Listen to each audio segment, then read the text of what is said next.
Marriage అయ్యాక కూడా కొంతమంది వైఫ్ అండ్ హస్బెండ్ ఫిజికల్‌గా మీట్ అవ్వడంలో కొన్ని ప్రాబ్లమ్స్ ఎదురవుతూ ఉంటాయి. సో, అటువంటి వాటి గురించి డిస్కస్ చేద్దాము.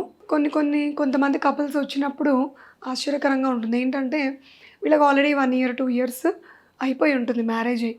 ఇంకా పిల్లలు కలగలేదండి అని వస్తారు. కానీ వాళ్ళ హిస్టరీ మేము నోట్ చేసుకుంటూ సెక్షువల్‌గా ఏమన్నా ప్రాబ్లమ్స్ ఎదురయ్యాయా అని అడిగినప్పుడు వాళ్ళు చెప్పే ఆశ్చర్యకరమైన విషయం ఏంటంటే, అసలు మేము ఇప్పటిదాకా ఆ ఇంటర్ కోర్స్ అనేది మాకు ప్రాపర్‌గా జరగలేదండి.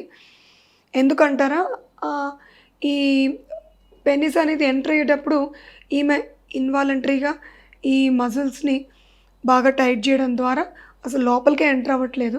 సో, ఇప్పుడు మాకున్న డౌట్‌లేంటంటే, అసలు ఈమెకి వెజైనా అనేది ప్రాపర్‌గా ఉందా? లేదా?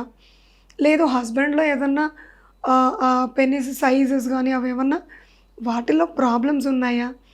అవి తెలుసుకోవడానికొచ్చాం డాక్టర్ అని చెప్తుంటారు.